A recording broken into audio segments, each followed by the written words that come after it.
Grab your headphones, turn it up loud. Randy and Robert bringing you the sound. Lewis to Clarkston, sports all around. From the local fields to the global playground. Bringing you the highlights week after week. From touchdowns to home runs to make you shriek. Covering the athletes, the legends, the stars. Randy and Robert, they'll take you far. Editions stacked, breaking news with a twist. Every game, every play, nothing gets missed. Monday mornings, tune in for the sport. The R&R Sports Report that you can't ignore.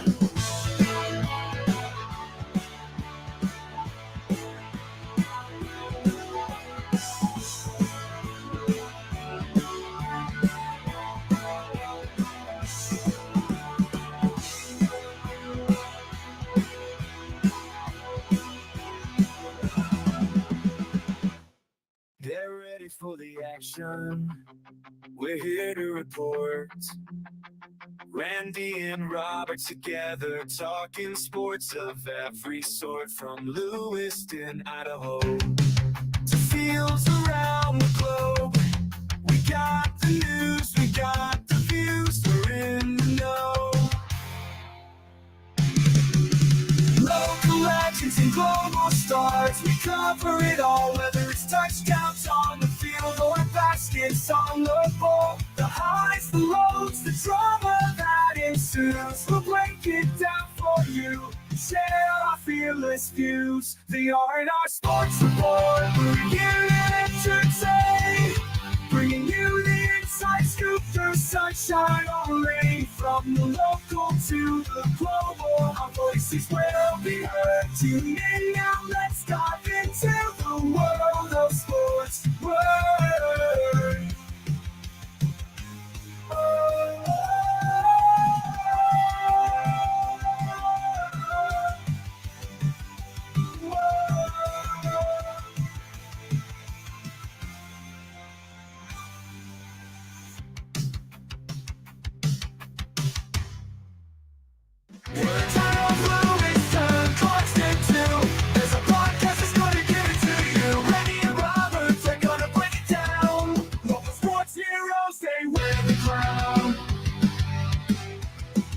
From football to basketball, they've got the scoop, talking about the teams that make the group. On Tuesdays at 6, they go in on air, bringing the passion and the sports flair. Welcome to the R&R Sports Report, where Randy and Robert always bring the sports.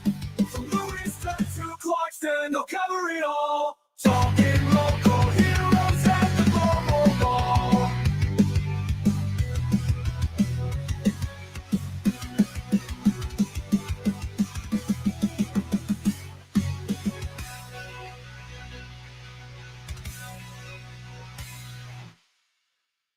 Lewiston and Clarkston, we're here to ignite, talking sports all day and through the night. Randy and Robert, the dynamic duo, get ready for the show. It's about to go. From the small towns to the worldwide stage, we'll bring you all the sports news in this age. Local heroes and global legends collide. We'll keep you in the loop, we won't let you slide. The R&R Sports Report, we're here to play, talking touchdowns, slam dunks, and goals all day. Randy and Robert, every Tuesday, for all the sports action that comes your way. On Tuesday night, 6 o'clock, you know where to go, to Randy and Robert's show. They'll give you the lowdown. Lewiston and Clarkston, they rap it like pros. Talking local sports, they never miss a blow. From football to baseball, they got all the stats. No matter sport, they're always on track. Aussie rules, they break it down like no one else can do. The R&R Sports Report, always bringing the news. They're Randy and Robert,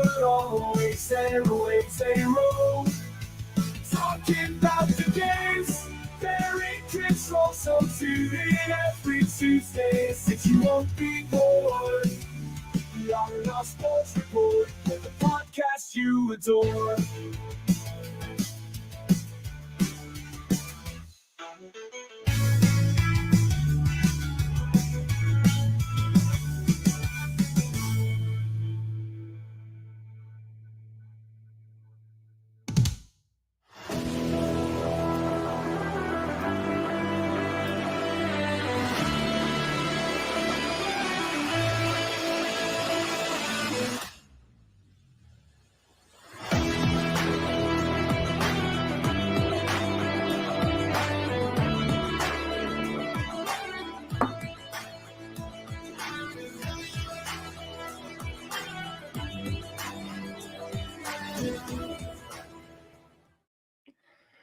Good evening, Warriors, and welcome into another edition of the R&R Sports Report. I'm your host, Randy Isba. With me, as always, Mr. Robert Hagan. Robert, is the final R&R Sports Report before the beginning of the Avista NAIA World Series. How hyped are you for Friday? Well, I'm excited. It's going to be a great tournament again. A little depressed because it will be the first time in so many years that the Warriors won't be there. But some great talent coming to this tournament between Georgia Gwinnett, Southeastern, Reinhardt. Some unbelievable schools making their appearance here in Lewiston.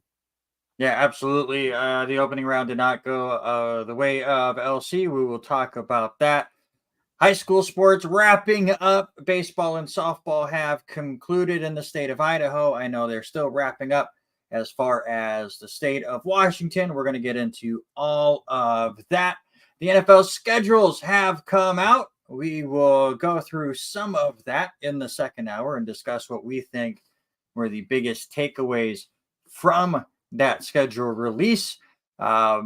We will, of course, talk some Major League Baseball in the second hour. We'll get into our power rankings. Golf finally did something interesting over the weekend. Obviously, it had nothing to do with what happened on the golf course. Same thing happened with NASCAR. Off the track was where the interesting stuff happened. We'll talk about both of those. And for my Hawthorne Hawks in Aussie Rules football, they were up by like 40, and I turned it off. Should I go and see what the final score was? Well, The answer is no. They lost by one in the saddest way possible. Just had a great chance to be a really good team, and they choked it away, and nothing went well. I was not on the show last week. Sean Garmer was here, so I appreciate him stepping in. I know you guys talked a lot of NBA and a lot of NHL, because he is a big fan of both. Both of his teams were able to make it to the semifinals in both of their tournaments. My team got knocked out on Sunday. So this is all you're going to hear about those two sports. Now we'll probably talk about it later.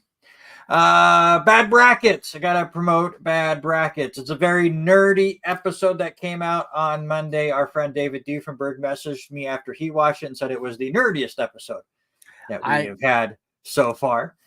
I watched it last night and finished it up. Oh my God. So watching Wes type in his answers and then getting up and going and finding the games that you guys were talking about, bringing about, I died laughing. I laughed the entire episode. My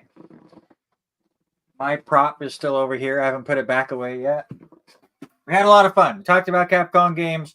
Brought up some really obscure games as we broke things down one game per series. If you like video games, go check it out. Next week is NXT Takeovers. We got that recorded this weekend. And right after the end of this show, we are going to record the best NBA Finals performances of all time. That will come out the Monday after the World Series. So some sports stuff that we will get into there as well. A 20th episode comes out on Monday, which is wild to think that we're already 20 episodes in there. All right, let's get into it. Hagan did bring it up. For the first time since 1998, the Vista NAIA World Series will not include the Lewis Clark State Warriors.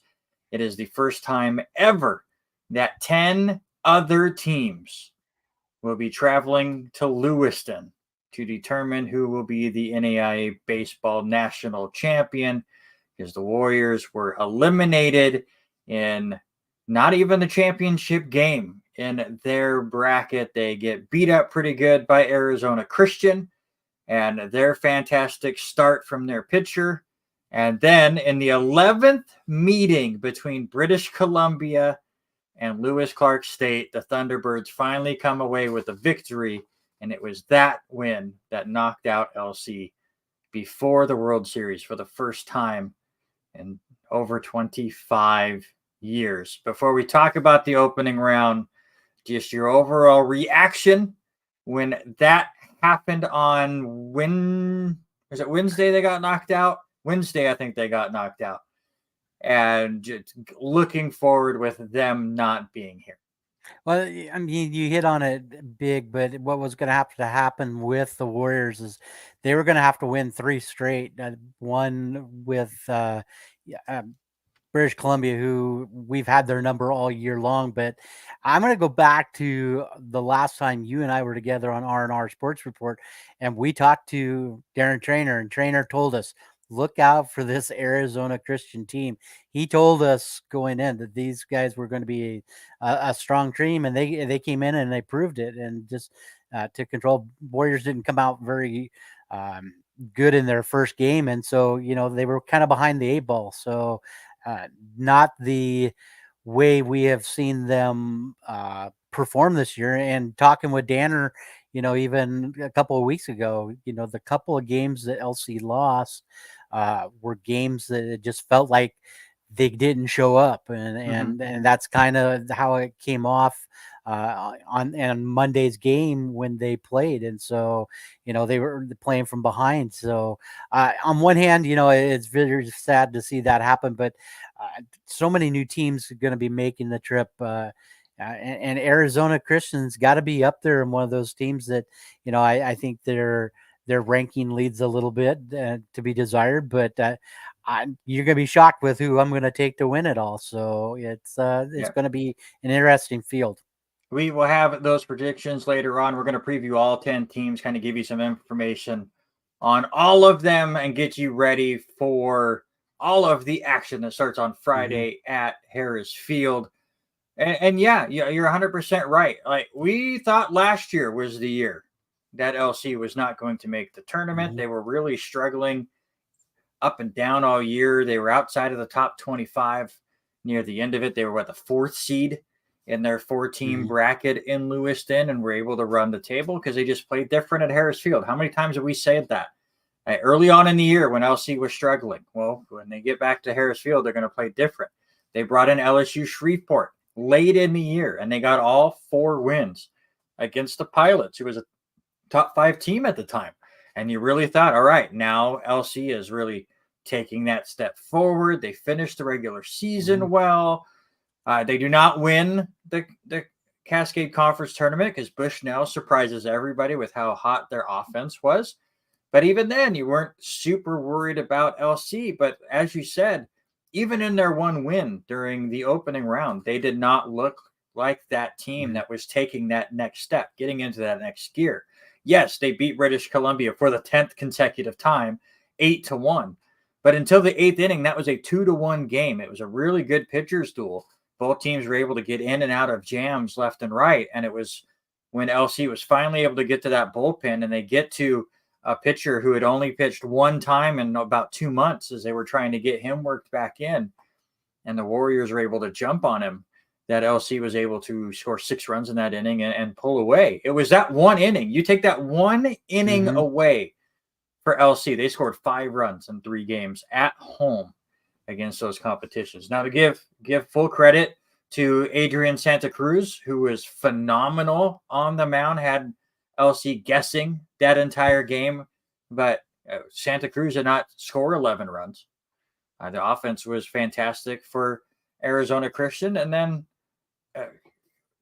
against British Columbia, it wasn't like a fluke win by the Thunderbirds. They dominated early. They had a 2-run home run, I believe, in the second inning. They scored 5 runs in the fourth.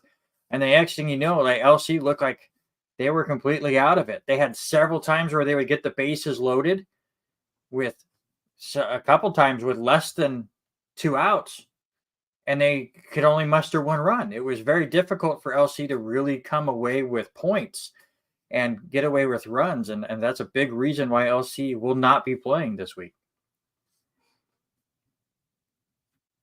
Yeah.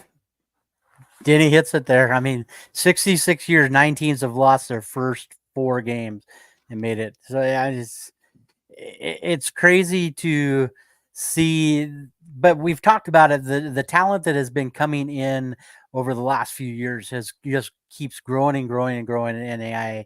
And we've seen that with what British Columbia did last year. We had their number this year until it feels like that any given Sunday. We say that with any team, it can happen at any time. And I don't think I've ever seen, even in game number 5 with the Warriors this year, gave up 11 runs to Arizona Christian and put up a goose egg. And that was, I think you said, 3 times the bases were loaded in that game. Now, that was the British Columbia game where they got eliminated. Well, they had all the bases loaded. Yeah. So, I mean, you just got to generate some, you got to have timely hitting. You've got to have the run support. And it just wasn't there in this opening round game. Yeah. And it's disappointing that LC is not there. Now, the big question that we have asked here many, many times throughout the years that we have done this show, what is the World Series in Lewiston going to look like if LC is not a part of it? It was something that we have both said that it's nothing we want to root for because we're LC supporters. I'm now an LC alum. Like, that's my team. That's my school. And I want them to be there and I want them to represent, but they're not here. And we saw in the championship game between Arizona Christian and British Columbia in this tournament, like, people left. They weren't here. It was an Arizona home game because Embry-Riddle from Arizona, that team stuck around. So they showed back up for the championship game. So you have all of them, plus everyone that came up for Arizona Christian, all of their families and their supporters. And they were the louder group than British Columbia as part of the Cascade Conference. And while, they're a conference rival, I think if the Lewiston supporters had stuck around, I think they would have leaned in and rooted for a Cascade Conference team to try to work some magic and work their way back, but they left. They weren't there. And yeah, we will see where the attendance is going to be on Friday night. I'll be there, and I haven't seen your schedule yet as far as PAing and stuff and what games you're going to be there, but I'm very fascinated what the attendance is going to be like, because we've seen that LC will lose an early game, and now they're playing in the mornings. And then the night game still has a pretty good crowd, even though LC's not involved. But if LC has zero chance to win the championship because they're not here anymore, is that night crowd still going to be here? Because the bidding has to be going on right now, or it's about to get started for the next contract. So I really think a lot of it hinges on, what does this place look like when the Warriors are not here? Because it's not guaranteed anymore. This was the conversation I had today multiple times, different staff members and teachers, and even to a couple of students that were planning on coming over to the game. This series is going to be mean more than ever. If we want to keep this tournament, this is the last one here. And we knew that it eventually was going to happen one of these times, that LC wasn't going to make it, that we needed to see if our community comes out, and that's what we're going to need. I mean, we've talked about what some of these other fields look like, and hands down, looking and watching some of the past tournaments over the last couple of years, to even seeing pictures of some of these places that these teams play at. We are so blessed with the facilities that we put up, that has come from not only the name of Ed Chef to what some of these people have done to add on and make it the venue that it is. And we really have to show the NAIA people this week that, we're going to come out and support everybody, even though LC's not in there. If we Yeah. don't, there is a strong chance that it moves on for a couple of years before it comes back. For sure. I mean, we saw that in the 90s where they decided to try in different locations and never worked out. It came back here to Lewiston. It's been here since 2000. Mhm. And it's really stuck. And they've changed the rules now where it's not an automatic bid, so it's not as unfair for LC to always be part of the final 10. This is the first year where it's really taking effect there. But this community has to show that we hear it every year. Oh, we love the World Series. We love the World Series. All right, let's prove it. Let's make this possibly even the most attended series. Let's really show up, or there's a chance it's not going to be here. Alicia had posted that fantastic video yesterday talking about how, this World Series does feel different, but it's the same World Series. We have the same components. The only thing we really need is the fans to show up, and hopefully they still do. I believe that the Valley still will, but all eyes are fully on Lewiston, and then it's not just for the baseball. It's for what the community does and what kind of support they're going to show a warriorless World Series. It's going to be very fascinating. I'm very excited to kind of see how all of that wraps up. Let's get into it. Let's look at the 10 teams that are here in Lewiston. Haley and I went out to lunch and saw a couple of the Georgia Gwinnett players walking down getting lunch themselves. So they are in town. They're ready to go. I know is the kids clinic today? Tomorrow. Or is it tomorrow? Tomorrow's the kids clinic. So you get into all that other fun stuff that's going on in LC. Yeah, I think Georgia Gwinnett is supposed to be at Highland School tomorrow or Thursday for school visits. So school visits are going to start happening, and I'll find out from my daughter who comes and visits them, because that's usually who she ends up rooting for. So we'll see how that goes. But let's introduce the 10 teams that'll be here in Lewiston over the next week and a half. Let's start with the 2 teams that have a bye on Friday, the top 2 seeds in the bracket. And we'll start with Southeastern. I just realized I did not go back and get records for these teams. I've been getting all these other stats in here, but the records I did not get in. But in the end, you just got to make it. Southeastern's been the number 1 team all year. There's only been a couple weeks they were not at the top of the coaches poll. They swept through the Lincoln bracket. They outscored their opponents 28-6. And it is really because their pitching staff. You look at the offensive stats, it's okay. But the pitching staff's phenomenal. They are number 1 in the NAIA in ERA at 2.70, in strikeouts at 650, and whip at 1.07. Before I give you the player to watch, Robert, your thoughts on the Fire? Yeah, they're going to be one of the top teams again and again. I've watched some of their highlights over the last couple of weeks, and what this team can do. If they're not in that Thursday game or Friday game, I will be highly shocked. That is totally fair. The Fire, if I can hit the right button, is 51-6. By the way, the player to watch for the Fire, it is their starting pitcher, Darian Smith. 15 starts this year. He is 12-0, 89 1/3 innings pitched, a 1.81 ERA, 126 strikeouts, and he's only allowed 56 hits. The 2 seed in this bracket is Georgia Gwinnett. They finished second in the coaches poll. They had a wild ride in the opening round in Lawrenceville. They started out by beating Louisiana Christian twice by a combined score of 46-3. That is insane. Just absolutely insane. Then they lose to Faulkner 6-3. Bounce back. They beat Faulkner 16-3. Absolutely crushed them. And yes, Georgia Gwinnett 51-7. Appreciate you, Denny. They were down to their final out, down by 4 runs. I don't know if you've seen this video, Robert. It was up on like NAIA Ball. I watched this game live because it was free on YouTube. They were down to their final out with nobody on. And then they scored 5 unanswered runs, including one that they credited as a single. It was a hard hit ball to the shortstop. He was unable to field it. And they come away with the win. And Georgia Gwinnett survives their bracket to get in. Your thoughts on this team? I heard it through the grapevine what happened, and for them to uh, their sponsor, their local sponsor, Jen Schubert, who is sponsoring them again with Rudolph Properties and all that.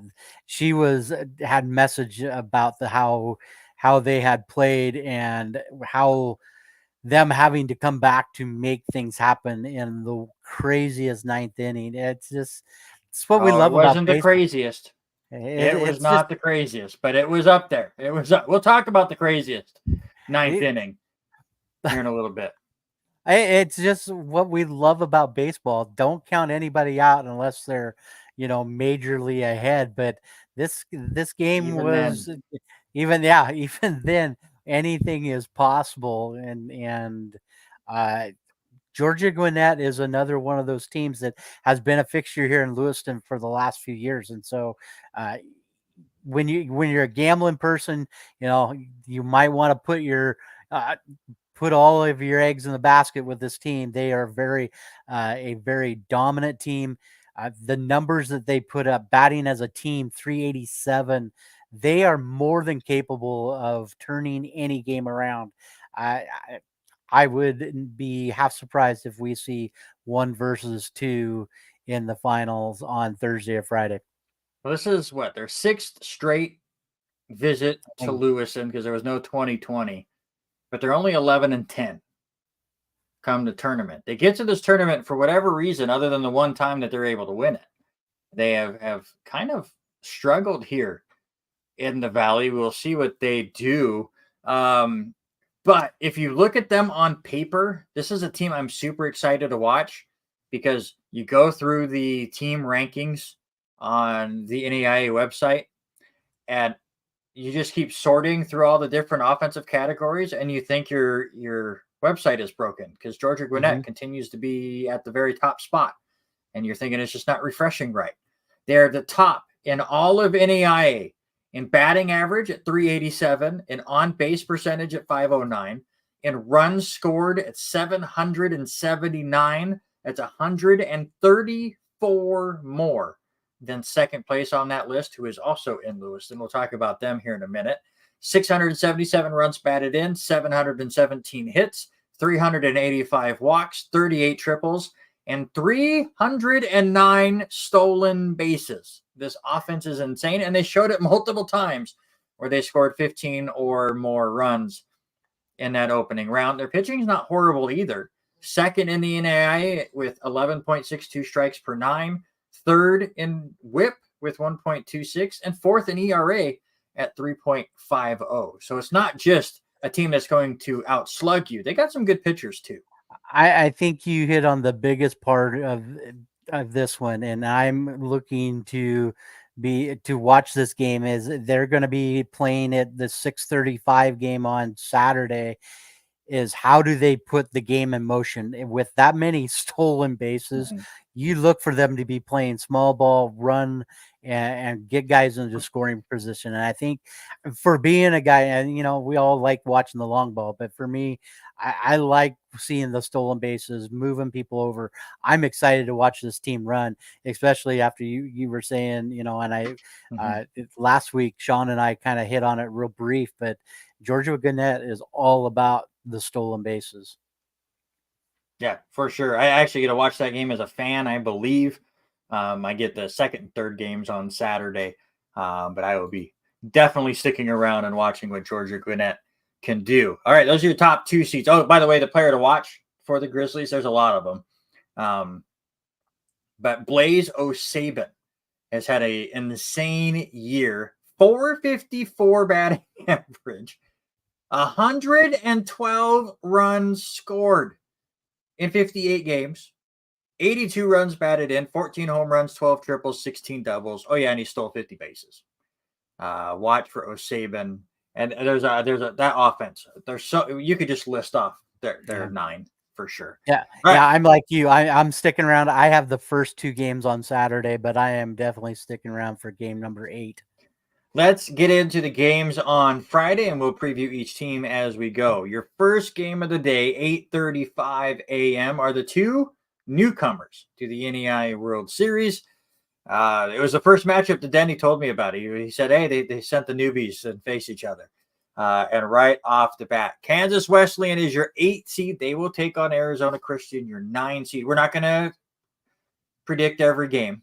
We're just telling you as we go along. We'll predict the champion once we get there. But Kansas Wesleyan 48-10. They were 20th in the final coaches poll. They swept through the Shreveport bracket as they outscored Concordia and Talladega 24-10. And then against LSU Shreveport in the championship game, they were able to get a couple of runs against Isaac Rohde, who's a fantastic pitcher that we saw here in Lewiston, and held on for a 2-1 lead. This is another high-powered offense. Second in home runs with 127. Third in runs in the NAIA, 568 on the year. 280 extra base hits. Fourth in slugging on the team. It's another high-powered offense that gets to play in a very hitter-friendly Harris Field this week. Yeah, it's going to be a team that I was shocked to come out of where they did, but I think this might be the funnest game to watch to start with. What a better way to kick things off with 2 teams that are making their first appearance, one coming back to an environment where they just won the opening round with Arizona Christian. And I said it a little bit ago, and I'm going to reiterate it because this guy is a total baseball mind. If you have time to sit with Mr. Trainer and talk any kind of baseball, he said, look out for this team. Mm-hmm. And I'm excited to see what they can do. This is a great 8-9 matchup. And I think Arizona Christian is going to they have that feeling of they've been here, they know what to expect, they've seen it. I think that gives them just a little bit of an edge in this game. I think, and we'll talk about Arizona Christian in a second, but I do think the way where they're placed here in the World Series with what they just did last week is a big advantage for the Firestorm. But real quick, your player to watch for Kansas Wesleyan, their shortstop, 386 on the year, 76 runs batted in, 19 home runs, 18 doubles. Pretty good year for Gable. You talked about Arizona Christian, 36-19. They were the ones out of the Lewiston bracket. Fourth in strikeouts as a team, Ks per 9, 11.34. And I'm just going to say this. They came to Lewiston. They beat LC in one of the games. So they've played in front of a big crowd that's against them. They've also played in a couple of smaller attended games here at Harris Field. They're the 8:35 a.m. game. If I said the over-under was 200 people, would you take the over or the under? The 8:30 game on a Friday is not the most attended game. No, I would probably take the under on that one. But and that's nothing. That's not a indication of what the World Series is going to look like attendance wise. It's just a really early game on a work day. I totally get it. So it's perfect for Arizona Christian to now. They've played in Lewiston. Okay, now you're playing in your very first World Series in Lewiston, but you're going to be playing in front of mostly just what you're used to playing in front of. The supporters for Arizona Christian, supporters for Kansas Wesleyan, a few people sprinkled in here and there.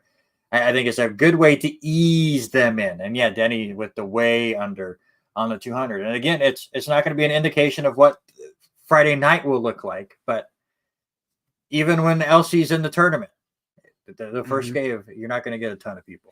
Well, and you make a good point, and I know it is for me, and we love to throw it in different references, and especially with us being bowlers. And I'll ask you this question: as a tournament bowler, I mean, I hated bowling early in the morning for squad. That was always the worst one because you're not, motivated and awake. And so it makes you wonder, this with the time change, does it benefit Kansas Wesleyan as they are, back right now a two-hour difference in Kansas compared to being a Pacific time zone, Mhm. is how well how we know these teams are here. A lot of Yep. them are already here and got here either today or got here yesterday.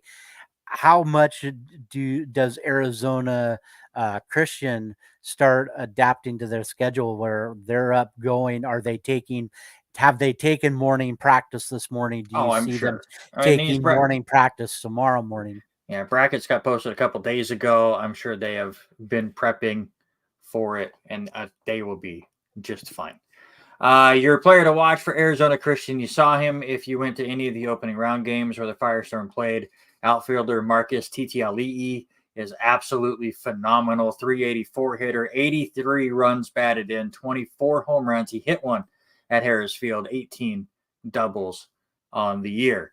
Your 11:35 a.m. game, the 4 seed Hope International and the 5th seed Reinhardt. Winner here will get a bye all the way to Monday, is the way the 10-team bracket gets set up. Hope International 40-15 on the year, finished 10th in the final coaches poll.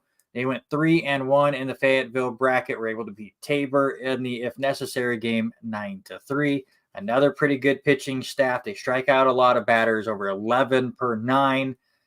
Player to watch there, though, their infielder J.J. Cruz. How about a 408 batting average, 70 runs batted in, 12 home runs, 20 doubles. Timo, also from the west side of the states, representing here in Lewiston. Your thoughts on the Royals? I didn't pick them in the Fayetteville. I actually took Tabor in that one, and thinking that they were going to play quite well. But in that if necessary game, they had to go the limit, come out, and they set the tempo against Tabor 9-3. So I think it's going to be a good matchup.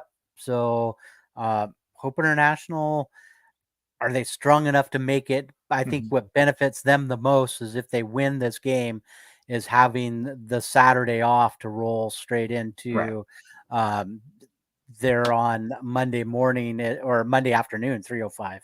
Yeah. Neither of us took Hope International. I took Central Methodist to get out of this bracket. We both got 5 right out of the 10, which is respectable, I guess. I don't know how Denny did. I heard Danner said he also got 5. So we're in good company if we're playing Danner. That's for sure. Reinhardt is 34-20 on the year. 9th in the final coaches poll. Am I looking at the right? Yeah. I'm not even looking at the right team. So hold on one second. I'll get the actual record, but talk about Reinhardt for a second. Reinhardt is that team that is out there, and they generated a lot too. Big 335 batting average. What they are finished up, they went 3-0. I'm looking at the right team. They put me on last year. 41-16 for Reinhardt. But anyways, go ahead. Denny said he was 3 out of 10, so lottery. They were 3-0 in the Welska bracket as the number 1 seed. They won the final 2 games by a combined 30-15 score. They've got a guy on there right now, their starting pitcher, Andrew Herbert, 10-1 on the season on 11 starts, 74 innings pitched, a 1.81 ERA.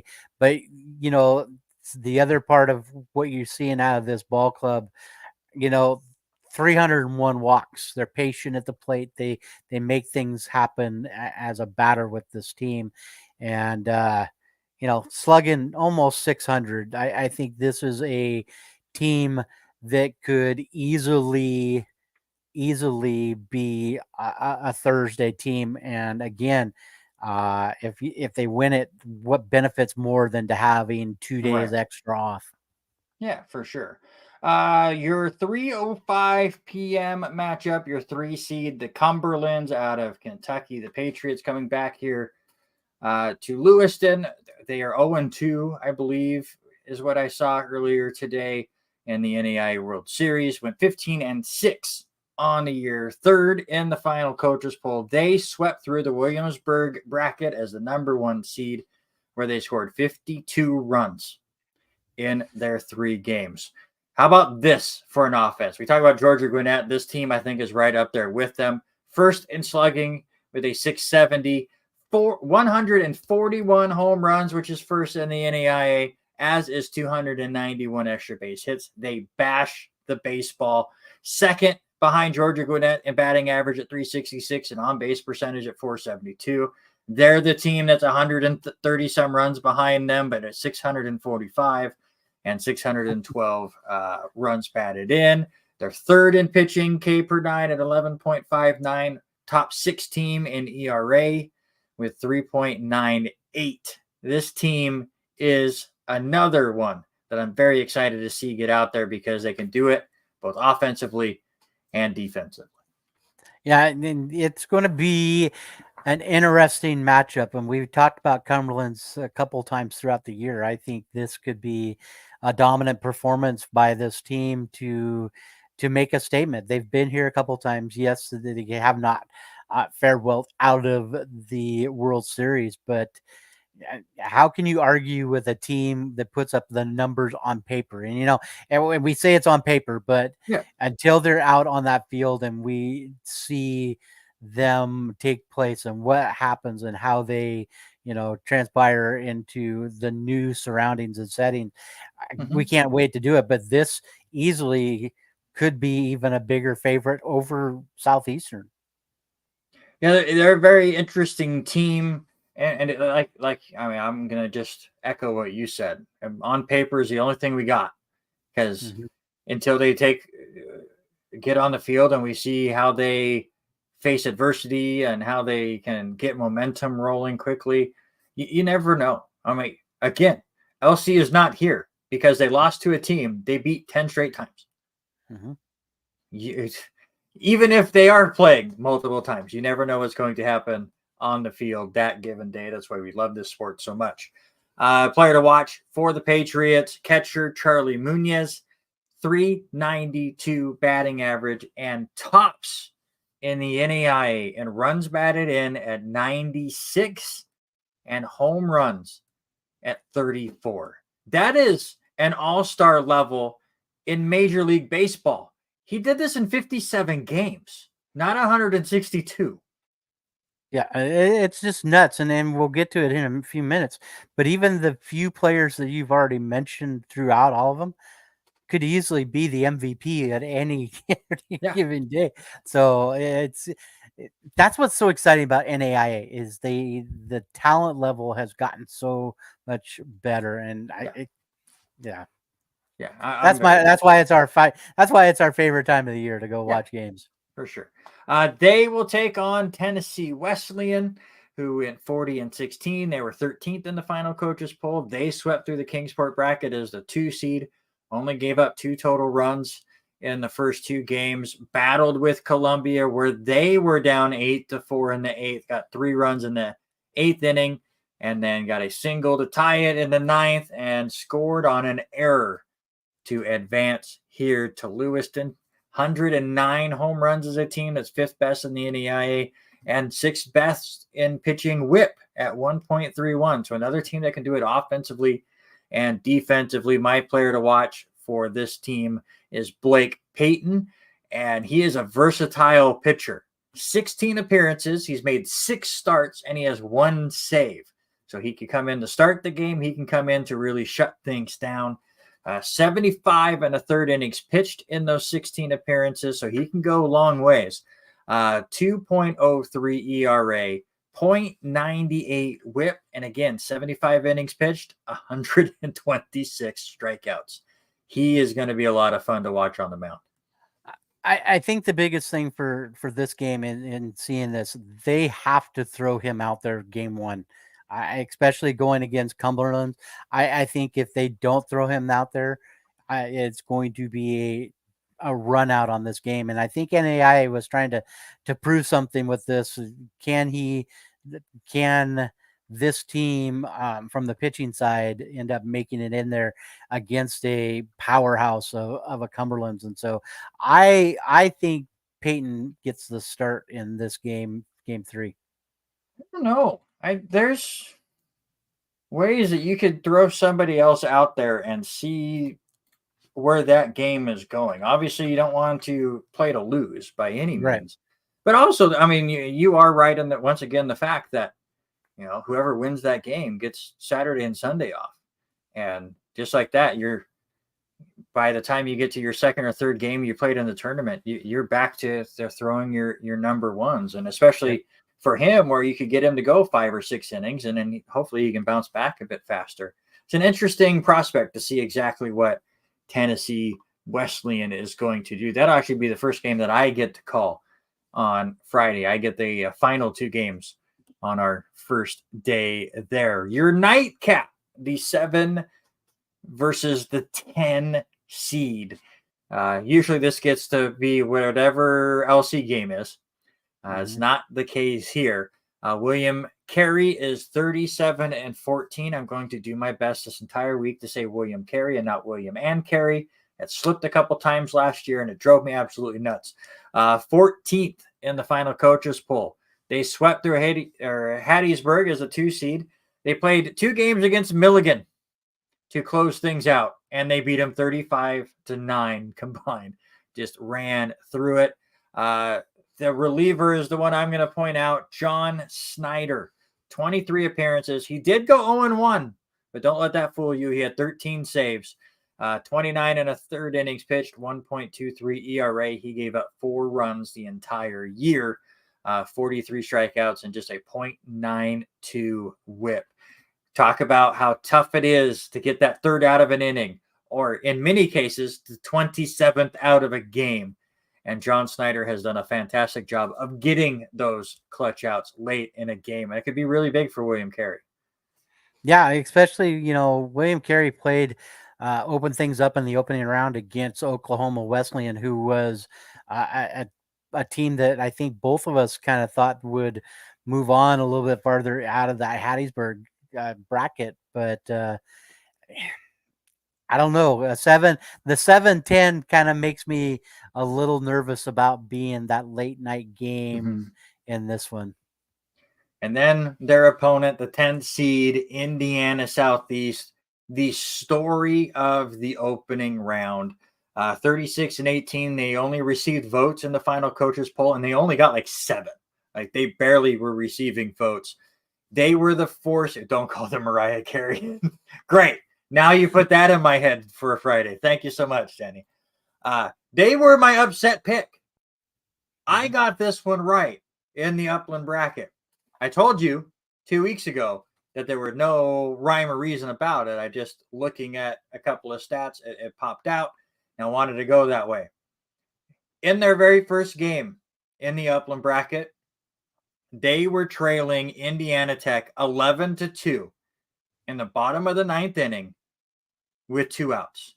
Nobody on base. The first 2 were recorded out. And if you have not seen it, I know NAIA Ball has a link to the footage. Somebody put it into a highlight package, because Indiana Southeast reached on an error with 2 outs in the 9th to start the ball rolling. And the next thing you knew, including another error, there was a 3-run home run. And Indiana Southeast scored 12 runs without recording an out. They never got a third out. They scored 12 runs to walk it off to win that game. They used that momentum to go 4-0 in the Upland bracket. They beat Missouri Baptist after that 4-0. They took out Taylor 3-2, and then they went right back and beat Missouri Baptist 14-10 in the finals. You can have a crazy win like that, completely propel yourself through a tournament. We've seen it in the World Series as well, but now it's going to be well over a week. How do you take that momentum and continue it on the Cinderella journey as the 10th seed? 10th seed has won it before. I'm sure Denny can tell me the exact year off the top of his noggin. I know he sent me a sheet that has it, but he'll beat me to it, even though he's on a delay listening.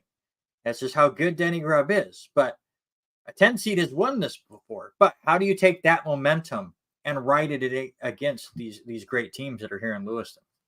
Yeah, I can't tell you right offhand who the coach is or anything like that, but you've got to be in the boys' ears and talking to them right away. We've already pulled off an unbelievable game. Why not set the tempo of the first game of the NAIA World Series that you play, and get in there and just keep the feeling of the season running on. I mean, I think this team, Indiana Southeastern, has the most losses by any out of any of the ball clubs that Mhm. are the 10 teams that are here, and just knowing that anything is possible, and they have to find a way to wheel the crowd into it or something, make a spark in the first inning or the second inning and get there. And there Told you. you go. I do have it over here, but I knew with the delay that he was on, he was going to be able to type it that much faster. Yeah, 2014, Cumberland of Tennessee, not to be confused by the Cumberlands of Kentucky, that is here on Friday. But yeah, Tennessee has won it. I'm not predicting it, but they have shown that they can build the momentum and go from there. And we will see how they're able to do. The player to watch for Indiana Southeast, their first baseman / outfielder, Mason White, about a 421 batting average on the year, 73 runs batted in, 17 home runs, 22 doubles, and 17 stolen bases. Not too bad for Mason White. So there you go. Those are your 10 teams that'll be here in Lewiston. Yes, LC is not here, but we have 10 fantastic teams. We're going to have a ton of fantastic games. Could see some walk-offs. Could see some fantastic pitching performances. We could see some massive home runs. We've seen some that look like they got hit up over the tennis center in right field before. Harris Field is here for excitement. It's going to be a lot of fun. But the biggest question now is at the end of next week, when we come back on the show in 2 weeks, which I don't know if we've said, we're not here next week because of the World Series. We have too much going on, and we will take the week off so we can enjoy the festivities at Harris Field. But when we come back in 2 weeks, who is holding the red banner? I'm going to go this direction is just because of some of the stats that I have seen and looking at some information back and watching this opening round. I'm going to take Reinhardt. I'm going Okay. to take a 5 seed. You know, no offense to Georgia Gwinnett, who ended out early last year, or Southeastern, because both of those ball clubs are more than capable of coming away with that. But Reinhardt could get that bye through Saturday, Sunday. Who knows if Arizona Christian can get in and beat Southeastern or really dominate Southeastern to shake things up on Memorial Day. I'm excited about what that game could be at 3:05 on Monday. I think Georgia has put up, or Reinhardt has put up some great numbers this year. 335 as a team, and highly capable, slugging almost 600. So I'm going to go out with a 5. I'm not picking a 1 or 2 this year. I'm going with Reinhardt. Yeah, and I mean, you can't even say it's safe to pick a 1 or a 2 in this tournament because you just never know what's going to happen. You play so many games in such a small time frame that sometimes a team's going to get hot, and that's what I love about it so much. I'm going to reiterate exactly what you said. I'm not going to go with the top 2 seeds. Southeastern is the most dangerous team by far, and like if I had to actually put money down on this, I would probably put it on the Fire, who finished 3rd last year, won it the year before. They have kind of taken Faulkner's place as being the Valley's enemy or rival or antagonist, if you will. And I honestly think that Southeastern loves to be the villains here in Lewiston. I think that helps, pardon the pun, helps fire them. and get them going. And just with the way that they play, they like to play with the intensity. You see it. We've had the ejection last year because of the bat flip and the intensity that they play with. So I think they're really hoping that Lewiston shows up to boo them. And we will see how all that goes. But I'm not going to pick them. Georgia Gwinnett might be the most fun team to watch in this tournament with how much they run around the bases.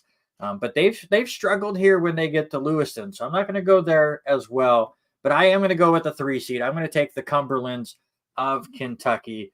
Talked about how they have so much pop in their bat. Led the NAIA in home runs. This is a home run friendly ballpark at Harris Field. They also have some really good pitchers as well. I think they're more balanced than Georgia Gwinnett in that aspect, and they can get on a bit of a rally. Georgia Gwinnett has kind of shown over the time that once they get rolling, you're not stopping them. Mm-hmm. If they get the offense going, they're putting up 15 runs or more. But if you can keep them from getting into that next gear, it seems like it's tough for them to get going. And for Cumberlands, they have just been popping all year long. So I am going to go with the Cumberlands as well. Denny is going with Hope International. So we have the 3, 4, and 5 seeds from people making predictions here. But yeah, it's going to be so much fun.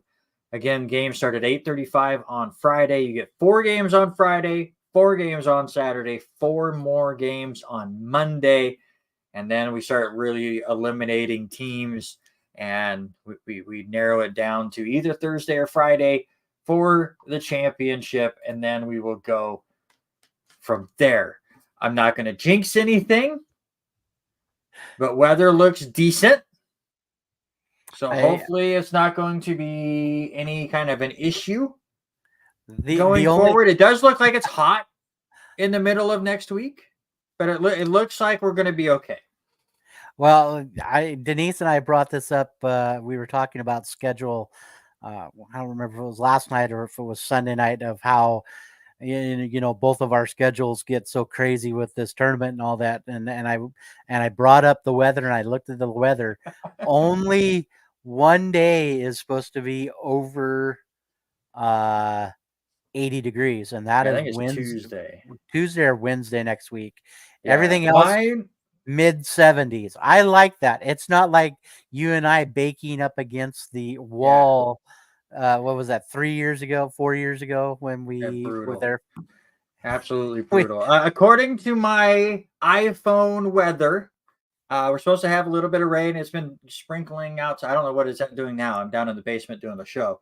We're supposed to get some rain today, possibly tomorrow. And then it's supposed to be in the 60s on Friday. Might not even reach 60 on Saturday. Might get a bit chilly for those 4 games. But high of 78 on Monday, 82 on Tuesday, and then in the low 70s going forward. So should be good. You never know what's going to happen. I just got done calling softball games where I got wind burnt in Genesee on Friday because it was so cold and the wind was blowing so hard for the entire time I was there. And then the very next day I was in Orfino, where everyone I talked to there said it was super windy and gross there, and they got rained on, and I got sunburned. So you just never know what's going to happen in the Pacific Northwest, but the weather right now looks okay. Speaking of high school sports and getting through some of these state tournaments, let's finish out the rest of this hour talking about what's been going on at the high school level as they wrap up their seasons. And I want to first congratulate the Moscow Bears. Their baseball team won the state title for the first time since 1984. They were able to beat Bishop Kelly 7-6 in the championship game after rolling through the first 2 games. So congratulations to Moscow. They're a really good team. They swept Lewiston, a 5A school, during the regular season, and they come away with a big state title, first one in 40 years. It's pretty cool, I think, for Moscow, especially with how everything is changing next year, and now they're going to be a 5A school. Well, and not only just that, but some of the culture has changed up there in Moscow. As I know know of him, but a buddy of mine, Pat Laney, has taken over as the athletic director up there in Moscow. Mhm. Who has been at Sacagawea, who has been in the Lewiston School District for many years, and now he is up there running the show AD wise, and some new blood, new feelings of sports and leadership and how these teams are playing. It has played out all season long with some of the other sports, and hats off to Pat and what he's doing to things, and it's just how this area has changed, and it's all Mhm. about different sports, and every once in a while we need a little shakeup to get things going, and I think that's what happened with the entire things going on up in Moscow right now. So Yeah, very, very cool that they were able to win that. Couple other local area teams won baseball state championships. Orfino got the state title against Grangeville 8-4. So congratulations to the Maniacs. It was kind of fun. I was in Orfino on Saturday doing the softball tournament, and there were a few people that from Orfino that were helping run the tournament and making sure everything went smoothly. And they were, it's this score, it's this score. You could kind of hear them here and there, and it was very kind of cool. It's still the little mini buzz that was going on, even though the Orofino softball team had got knocked out the day before. Potlatch won in 1A as the North continues to dominate the 1A level. Loggers beat Kendrick 10-2. Your other winners in 3A, Sugar Salem beat Homedale 10-9. And stop me if you heard this before, but Hawaii won a state title in 5A. They beat Rocky Mountain 5-4. Get you some Clarkston sports as tennis gets ready to go to state. yeah, a couple of tennis folks making the trip, but huge. We mentioned the all district team last week. And when Sean was on the show, but Olivia Gustafson and Ella Levitt come away with the district wins, which qualifies them for state, and they'll be heading over there along with Alex and Cody Whittle, their cousins. They will be making it also the number one doubles team for Clarkson for the boys side. They'll be making the trip over to Nordstrom Center. Have you ever been to Nordstrom Center? No. It's at the University of Washington. So, congratulations to these guys making it to the state tournament. I have not seen the bracket yet. It has at least it wasn't released to me. I didn't see it yet. But excited to see what these guys can do over at the Nordstrom Center at UW. Other big news, and it's just been phenomenal for this Clarkston girls softball team as they are off to play state as they are ranked number 7. Another, I hate to say it, a little poke at the east side as they were the number 5 team in the last poll, RPI rankings, all that, then get seeded number 7. So they'll be taking on Franklin Pierce. This first time to state in a lot ever for the softball team, and for first year coach Kristen Wilson doing the coaching for the Bantam. So good luck to them as they head over. I think they're leaving tomorrow afternoon to start getting prepped for their state berth. So congratulations to those guys. Yeah, just the build of not going to state for all that time, and then getting to do something that nobody else is in that school has ever done, and the build up to it, and everyone's been trying to just get to this level. Now you're there, and you're in a decent seed where you could try to go on a run. It's very, very exciting for them, and we will have. I will not be newsworthy in 2 weeks, so check our Facebook page. Mhm. Robert has done really good at being a homer on Clarkston. I'm very bad at social media, so I don't put Lewis and stuff as much. But Robert's I'm not saying this is a knock to you, Robert, but Hagen has been fantastic of keeping people up to date with all the sports, especially for Clarkston. So keep an eye on our Facebook page over the next week or so to kind of see how the Bantams do. We will mention it in 2 weeks. We will give them a couple of minutes at least, but it will be far from past news by the time we're back on the show. Yeah, and hats off to one of our buddies who filled in a couple weeks ago. We had him on Bad Practice. Brian Bremling. I got to give him shout out. He did all the writing for the softball stuff that we had. He's been following girls softball for the last couple weeks, keeping me in the loop. So I There you appreciate go. Brian staying on top of things for us. And by the way, we're a small thing. It's just the two Mhm. of us here. We can't cover everything. We don't know Mhm. everything, even from our schools that we try to follow. So if there's something we've missed, or there's something that you would like us to give attention to, whether it's on the show or just Mhm. something you want us to share and give more attention to, we don't have the biggest audience, but it's an audience. So if there's something out there that you think we need to be covering more locally, we've been trying our best, especially this spring, as here we are an hour in. We've not talked one national news story yet, to at least do an hour when it's not NFL season to get some local stuff. So please don't hesitate to message us. And the R&R Sports Report has a message function as well. Mhm. Get a hold of us. We will give your team a shout out. Speaking of that, Idaho State softball is done. Share more Orioles stuff. That's definitely not local. I will share that they're in a rain delay, sir. There is your update. We'll have the Mariner Yankee score here shortly. I don't want to talk about it. I definitely don't want to talk about it yesterday. Yesterday made me kind of sad. But I mean, You that was baseball. That was you notice that was the first thing Denise asked me. She said, "Did you text Randy?" I said, "Nope. I know not to do that. I yeah. did not message you at all after the game was over." You could have, because honestly, I mean, we'll talk about it. We'll talk about it. But I'm in the end, I'm not even mad. But just the way that they lost was sad. Again, I'm not mad about the loss. It was just a sad way to take the loss. But real quick, Idaho softball championships got done. I was a very busy boy this weekend. But real quick, in 5A, how about this upset? 8 teams make the brackets in Idaho. It's not the 16-team thing that Washington likes to do. But the 7 seed, Bora, upsets Hawaii 12-8 in the if necessary game. It's a double elimination in Idaho softball, which is even more different than baseball, which is just straight on tournament format. And I know Washington is different as well, where once you lose, you can't win state, but then you're playing for third, and that bracket gets weird. The 4A to the 2 seed Pocatello beat the top seed Bishop Kelly in the if necessary game 3-1. Then number 1 seed Kimberling won in 3A over the 2 seed Homedale 9-6.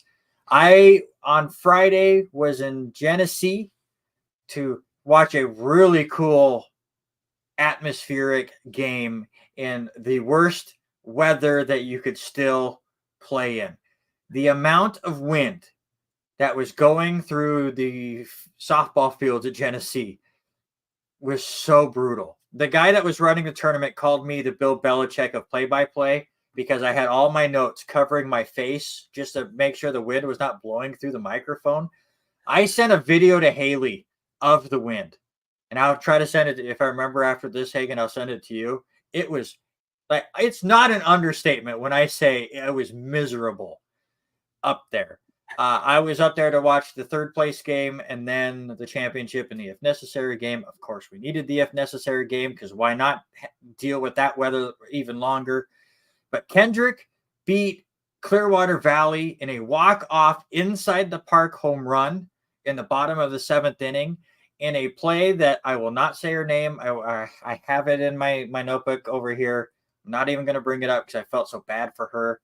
But on the field that they were playing the 3rd place game in, the wind was coming from the side at left field out to right field. So the third base line out to right field is how this wind was blowing. The girl at the plate hit it out to right field, went up to the fence, and the right fielder picked it up and threw it as hard as she could, and it didn't get back to the infield because the wind just killed it. And that's how the inside the park home run happened. And that is how Kendrick got to the championship game where they got the first win against Genesee. It felt like half of Genesee was there. The crowd was so much fun for both of those games. But the Bulldogs do come away with a 12-7 win to win their 2nd straight state title. That game was 7-7 going into the 7th inning. and the Bulldogs got their offense going. And then on Saturday, I was in Orfino, and I watched Coal Valley Christian win their first ever state title. I had the family members of the starting pitcher to my right. I had a couple conversations with them. They kept telling me during breaks how weird it was to have somebody doing play-by-play about their daughter while their daughter was playing and being able to hear the play-by-play while watching the game live. So we had some good conversations. They did something that no team has done in 5 years, and that is stop Malad from winning a state title. Malad had won the last 4 state tournaments. They were 1 away from breaking an Idaho record at any level for consecutive state titles. It took extra innings to get the job done. Malad had won 50 or had not been beaten in 59 straight games going back to last year. Coal Valley Christian beat him twice. So that was a lot of drama. And if that wasn't drama enough for you, that starting pitcher I just talked about, she had a medical situation happen. She pitched in all 3 games. There's no pitch count apparently in Idaho softball, even though I don't get it. And it's not just because obviously the arm motion going underhand is a lot easier. But it was the stress that she was under through all of those games. Her dad talked to me afterwards, and she just put it. It's the definition of putting it all out there on the field. But late in that game, in the if necessary game, she hit a ground ball to the left side of the infield. She was running the first. A different parent told me that she looked sluggish at that time already. The shortstop missed the first baseman on the throw. This girl got to first base, overran first base, as you do. She was coming back to the bag. As the first baseman was getting the ball, there was a slight collision between the two, but it didn't look bad at all. She didn't get knocked and banged her head on the dirt or anything. She just kind of crumbled. And you're just thinking, okay, she got hit in the gut. She got the wind knocked out of her. They went and tried to check on her and help her up. They got her to her feet, and she passes out, or what looked like she passes out. She could not put any weight on her legs. They took her to the dugout. Apparently, she threw up in the dugout. Just completely exhausted is what the ruling was. We waited 20 minutes for the ambulance to show up. They checked her out. They left without her, which was already a good sign. And the moment, it was the weirdest thing. So we had this long break, and everyone's super worried about her. And it got so quiet there for the longest time. And then the ambulance checked her, and it took another 10, 15 minutes. They took their stuff, got back in the ambulance. And as the ambulance is going over the fence, because they took the netting down so they could get in and out, as the ambulance is going over the right field fence, I'm hearing, all right, let's play ball. There's no break in between. They were just, we're back and we're playing. So they were able to get the walk-off win. Very, very cool for them. That pitcher did get to celebrate with her team, which was awesome to see there. So a lot of drama happened in Orfino. You and I were texting back and forth after that. You texted me right away after it happened. And so you and I were talking, and I did dig in a little bit and even ask some of the Clarkston girls and players is right now, Emma McMangill is the only pitcher that they have. They've got Murray Bromley, who is but they ride the coattails. And so with that kind of thing, and I'm not saying change the game, because it is an underhand motion. It's not near as stressful, but when do you start looking at some of these and cue the question to, WIA or IHSA, and, with them of how do we change those to protect these girls from overstimulation and overworking, like you were saying. It's just one of those things where the coach or the parents have to kind of police the player. Because again, and I told you this as well while we're getting ready the game going on, that parent came and talked to me during one of the breaks as he was getting back into his position to watch the game. And I asked if everything was okay. And he said it was great. She wanted to go back out and pitch the next day. Obviously, we were not letting her. But there's definitely players out there that have that fire. We see it at all sports. We see it at all levels that you have to police them. Now at the 2A level, you're not going to have a lot of pitchers. You're not going to have a lot of people that are good enough to be able to play at that level or be able to consistently get strikeouts. So you're going to rely on your best one. And that's exactly what happened there. And it's exactly the same thing. Coal Valley Christian had 2 pitchers all year. And obviously one far more than the other. And once you get to the tournament and you play 2 to 3 games a day over a 3-day period, because it's not like baseball. It's like it's double headers constantly.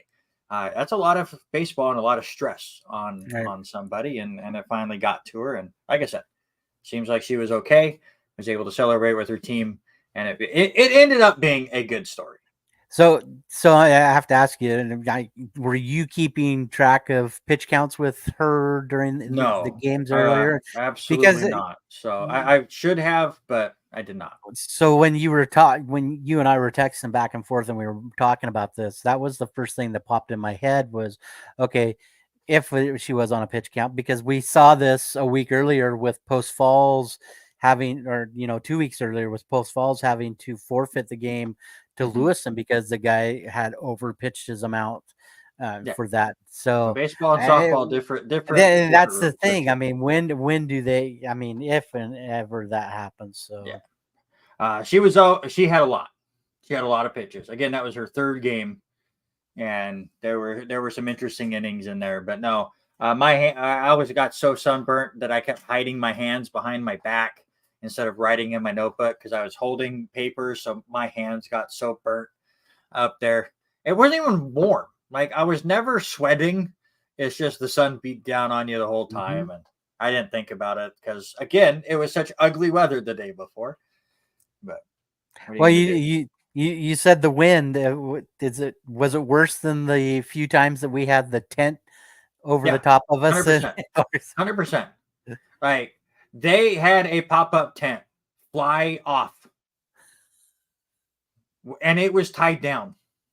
The wind was brutal. I'll send you the video that I took there. It's insane what happened. But I brought up the Coal Valley stuff or Coal Valley Christian stuff and snapping the 59 game unbeaten streak of Malad for a reason. And it is now time for the sports related draft.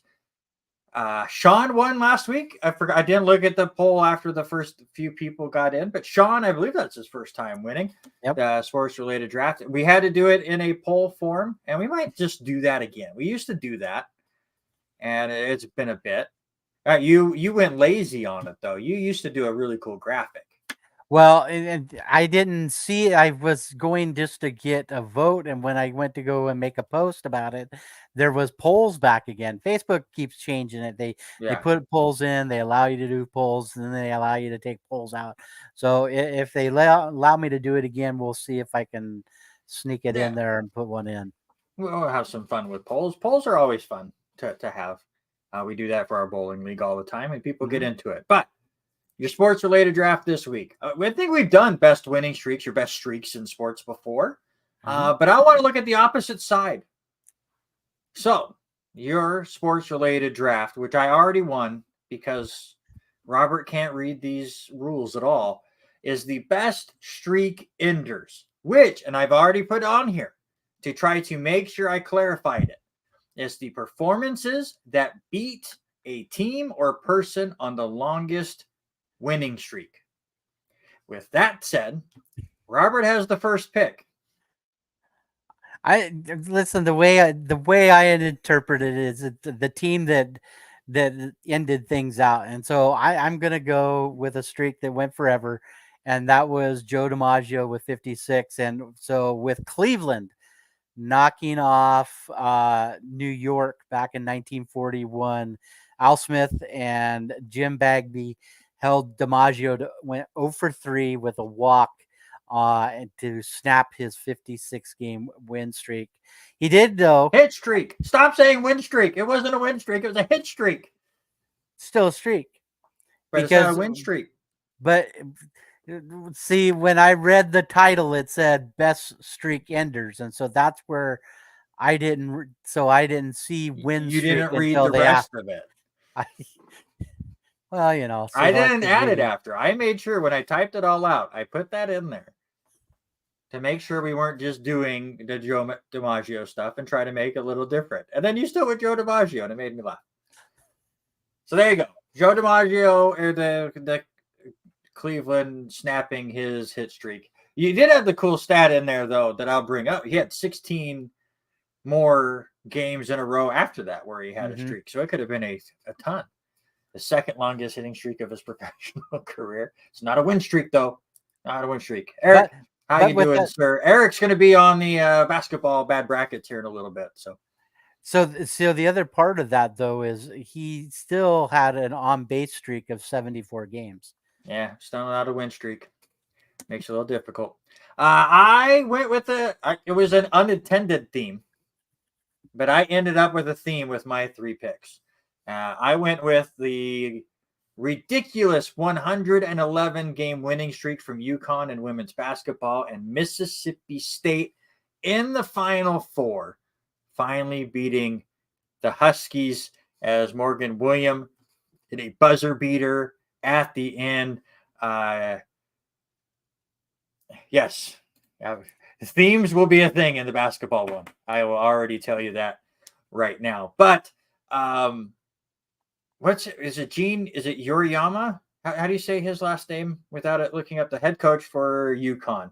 The smile on his face when it snapped, and you can kind of tell while they did lose and they're not going to win the championship, there was a bit of a relief, and he was so excited for Mississippi State to be able to come away with that win. So there you go. I'm going with Mississippi State snapping the 111 win streak or game win streak of UConn. Oriema. Thank you. Oriema. Okay. All right.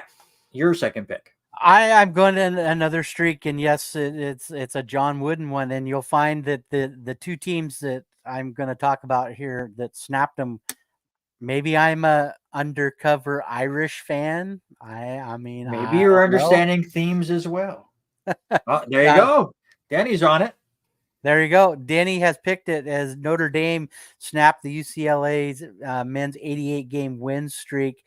So I'm gonna throw out a trivia for Denny. Denny, can you name the head coach of the Fighting Irish in 1974 that did that? Now, as he's going to type this, I'm going to say that the cool thing doing the research on this one was Notre Dame came back and won this one.